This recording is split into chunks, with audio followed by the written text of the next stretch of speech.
ఒరే అభి ఇవన్నీ మీ తాత కలెక్షన్ లా ఉన్నాయిరా. రేయ్ నోర్మయ్యరా. తాత బిజినెస్ మ్యాన్ అన్నా. వెరీ రేర్ కలెక్షన్ రా, ఇంటర్నెట్ లో కూడా దొరకవు. అయితే ఇంకా వెతుకుదాం. ఆ?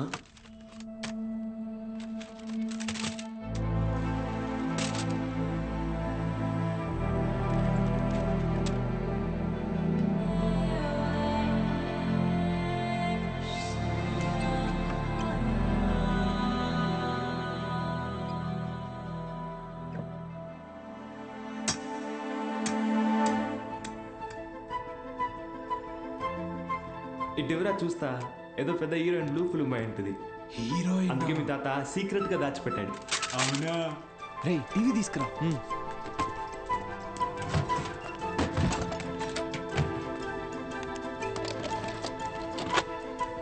రేయ్ సౌండ్ తగ్గించరా, సౌండ్ తగ్గించు.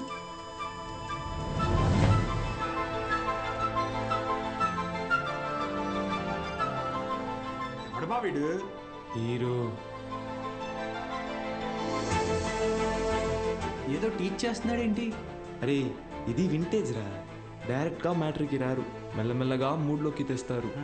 First story, next screenplay, తర్వాతేనా మ్యాటర్. అదే నా కిక్కు.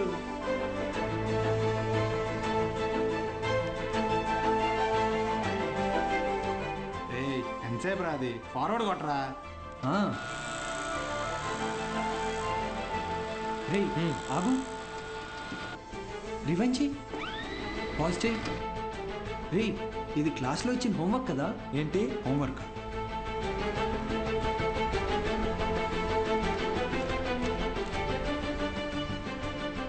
సౌండ్ పెట్టి ప్లే చేయి. f of x is equal to cos square x plus 1 minus cos square x the whole square by sin square x plus cos to the power of 4x. Cos square x plus 1 plus cos to the power of 4x minus 2 cos square x by sin square x plus cos to the power of 4x. Understand? ఇక్కడ a minus b the whole square ఫార్ములాని use చేయాలి.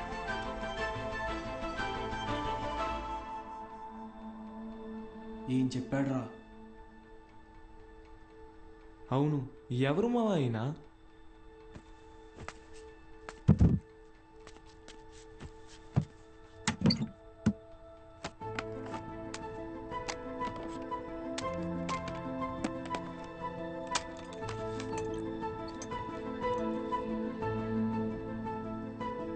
ఏ స్ఫూర్తి 4th May 2000 సిరిపురమా? అరే ఇక్కడ నుంచి 40 కిలోమీటర్లేరా. వెళ్దామా? రే ఎందుకురా? ఆ వీడియోలో ఉన్న ఇంత ట్యూషన్ చెప్పించుకుంటే ఎంసెట్లో ర్యాంక్ కొట్టచ్చు, మన ఇంట్లో వాళ్ళకి కూడా డబ్బులు మిగిల్చవచ్చు. అవును.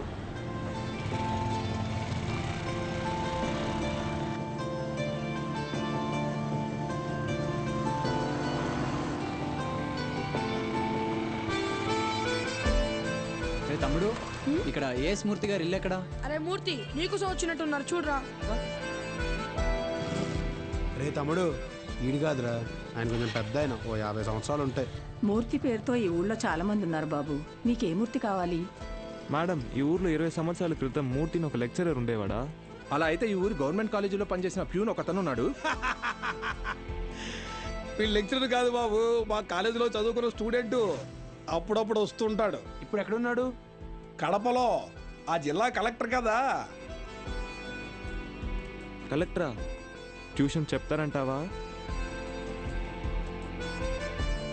ఒక్కసారి కలవాలనుందిరా.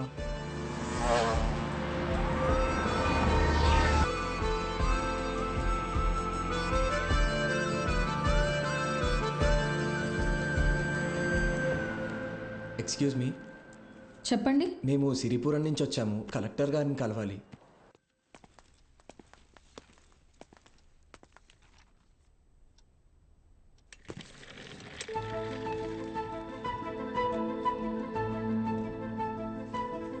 రే ఈడ ఆయన కాదురా, పద. రే కలెక్టర్ రా. రండి వెళ్దాం. ఒకసారి అడిగి చూద్దాం. ఆయన చూస్తున్నాడు రా. ఏంటి, ఎవరు మీరు? ఇటు రండి. మీ పాటికి మీరు వచ్చారు పోతున్నారు, ఏంటి సంగతి? సార్ మేము అనకాపల్లి నుంచి వచ్చాం.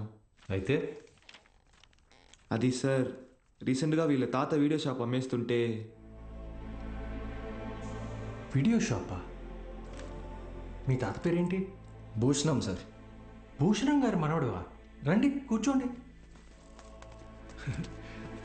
నేను చదువుకునే టైంలో మీ తాత నాకు బాగా క్లోజ్. ఆయన చనిపోయినప్పుడు మీ ఇంటికి కూడా వచ్చాను. అప్పుడు నువ్వు 4వ 5వ క్లాస్లో ఉండుంటావు. 4th sir. సరే చెప్పండి, ఏంటి ఇలా వచ్చారు? మా తాతగారి షాప్ అమ్మేసేటప్పుడు ఈ క్యాసెట్స్ బయటపడ్డాయి. ప్లే చేసి చూస్తే ఎవరో ఒక ఆయన మ్యాథ్స్ క్లాసులు తీసుకుంటున్నారు.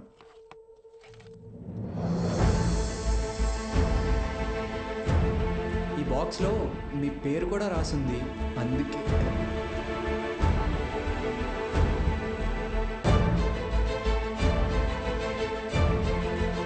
ఆ వీడియోలో ఉన్నాయని ఎవరు సార్? నా గురువు.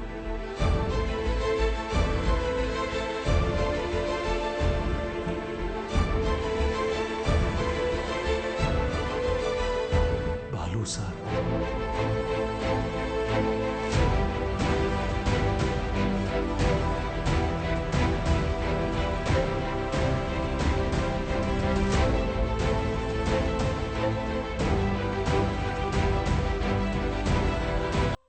పంతొమ్మిది 1990వ దశకంలో ప్రైవేటైజేషన్ ఆఫ్ ఎకానమీ వల్ల దేశ రాబడి బాగా పెరిగింది.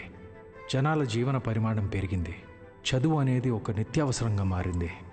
ఇంజనీరింగ్, ఎంబీబీఎస్ లాంటి ప్రొఫెషనల్ కోర్సులకి డిమాండ్ బాగా పెరిగింది. ఈ మార్పుని గుర్తించిన కొంతమంది వ్యాపారస్తులు విద్యని ఒక వ్యాపారం కింద మార్చేశారు.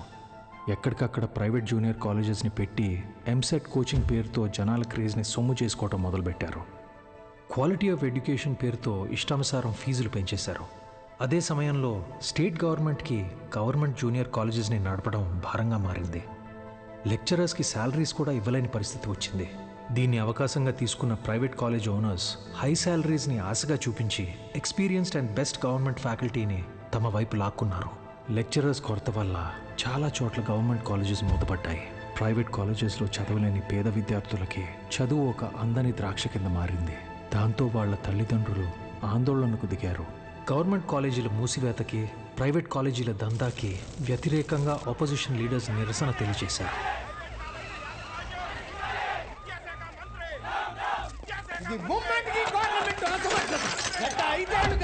ప్రైవేట్ కాలేజీల దందా విచ్చలవిడి శృంగారంలా నడుస్తోంది. నా చదువు మొత్తం 5,000 ఫినిష్ అయింది. శ్రీనివాస్ త్రిపాఠి ఎడ్యుకేషనల్ ఇన్స్టిట్యూట్స్ అధినేత, private junior college association president. Government junior కాలేజీలని నడపలేని పరిస్థితిలో ఉన్న ప్రభుత్వం నింద తమ మీద పడకుండా ఉండటానికి ఫీజు రెగ్యులేషన్ బిల్తో ప్రైవేట్ జూనియర్ కాలేజెస్కి చెక్ పెట్టే ఆలోచనలో ఉందని తెలుసుకున్నాడు త్రిపాఠి. దాంతో ఒక మాస్టర్ ప్లాన్తో ముందుకొచ్చాడు. A man with a dangerous vision. ఇతనే ద్రోణాచార్యుడు అయ్యుంటే ఏకలవ్యుడి దగ్గర 1,000 కాదు, ఫీజు కింద 10,000 లాక్కునుండేవాడు. ప్రైవేట్ జూనియర్ కాలేజీలు గవర్నమెంట్తో కలిసి పనిచేసేందుకు ముందుకు రాబోతున్నాయి. మూతపడ్డ గవర్నమెంట్ కాలేజీల్ని ప్రైవేట్ జూనియర్ కాలేజీల అసోసియేషన్ తరపున దత్తత తీసుకోబోతున్నాం. మా దగ్గర ఉన్న బెస్ట్ లెక్చర్స్ని అక్కడ అపాయింట్ చేసి శాలరీస్ కూడా మేమే ఇస్తాం.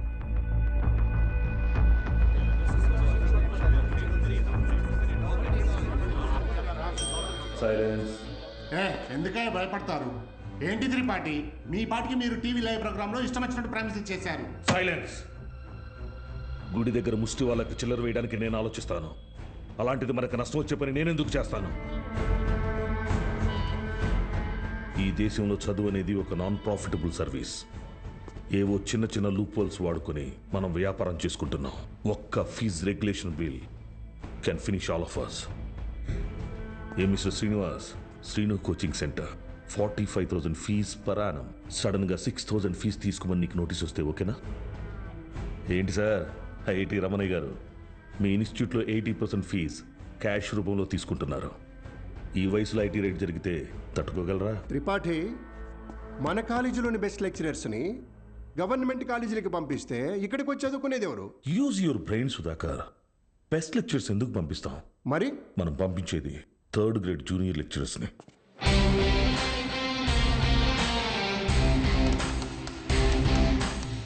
సీనియర్ లెక్చరర్స్ ఆబ్సెంట్ అయినప్పుడు స్టూడెంట్స్కి అటెండెన్స్ తీసుకునే వాళ్ళు, స్టడీ హౌస్లో గైడ్ చూసి డౌట్స్ తీర్చేవాళ్ళు, నైట్ టైం హాస్టల్స్ దగ్గర స్టూడెంట్స్ని కాపలా కాసే వాచ్మెన్ గాళ్ళు. వాలీబాల్ బెట్ మ్యాచ్ సార్, ముందు 100 రూపాయలు అన్నారు, ఇప్పుడు వేయిస్తేనే కానీ వెళ్ళను అంటున్నారు సార్.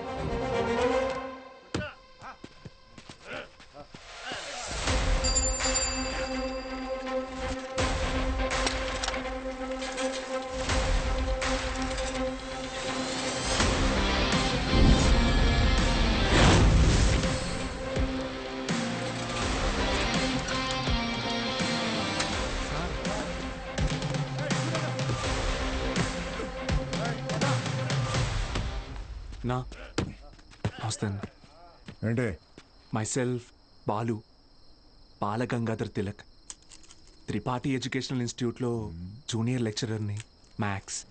వీళ్ళు మా స్టూడెంట్సే అన్న. అయితే పిల్లలు తెలియక పందెం కాశారు, మాఫ్ చేయన్నా ప్లీజ్. డబ్బులు ఇచ్చి తీసుకుపో. 1 minute అన్న. మీ దగ్గర ఎంత ఉందిరా?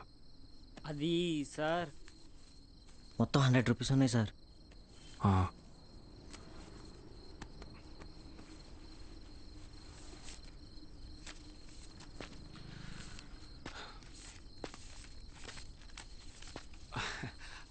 అప్రాక్సిమేట్లీ 600 రూపీస్ ఉన్నాయన్న. తీసుకొని వదిలేండి అన్న ప్లీజ్ అన్న. నా ముఖం చూసి ప్లీజ్ అన్న. పోరా. థ్యాంక్ యూ అన్న. లవ్ యూ అన్న. గుడ్ నైట్ నా. స్టడీ అవర్స్లో చదువుకోకుండా బెట్ మ్యాచ్లు కావాల్సి వచ్చారా? రండి. రే ఆటలు అట్టిపండు ఓవర్ చేయకు. ఆటలు అట్టుపండి కాదు సార్, కొట్టేశారు.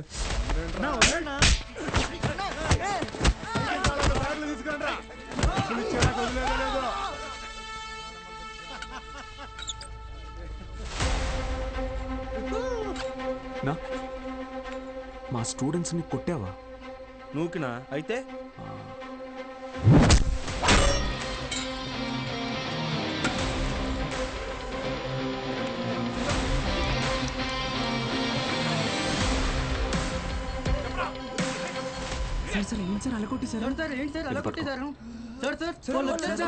ఇది చాలా జాగ్రత్త.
అప్పుడు కానీ వాడు కంట్రోల్ అవ్వడు.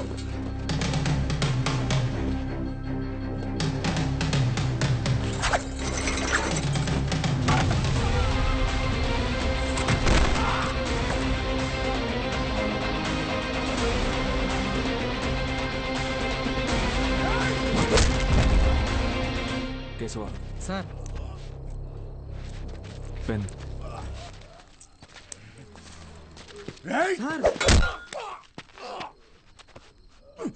దేవుడు ఉన్నాడన్నా. Good morning everyone. మీ అందరినీ సమావేశపరచడానికి ఒక కారణం ఉంది. త్రిపాఠి ఎడ్యుకేషనల్ ఇన్స్టిట్యూషన్స్ తరపున మన స్టేట్లో ఉన్న కొన్ని గవర్నమెంట్ జూనియర్ కాలేజీలని దత్తత తీసుకున్నాం. అక్కడికి మిమ్మల్ని ఫ్యాకల్టీగా పంపాలనుకుంటున్నాం. అంటే ఇప్పుడు మన జీతం పెంచుతారా? ఇప్పుడు మీకు ఇచ్చే శాలరీ యాజ్ ఇట్ ఈస్గా కంటిన్యూ చేస్తాం. ఒకవేళ మీ పర్ఫార్మెన్స్ బాగుంటే దానికి తగ్గట్టుగా మీకు రివార్డ్ ఇవ్వటం జరుగుతుంది. సార్ రివార్డ్ అంటే ఏమిస్తారు సార్? ఎవరది? Sir sir myself Balagangadhar Tilak అని రివార్డ్ అని చెప్పారు. అది ఎలాంటిదో మాకు కూడా చెప్పారంటే కొంచెం ఎంకరేజింగ్గా ఉంటుంది. ఏం కావాలో నువ్వే చెప్పు. సార్ నిజంగా మా పెర్ఫార్మెన్స్ మీకు నచ్చితే మాకు ప్రమోషన్ ఇవ్వండి సార్.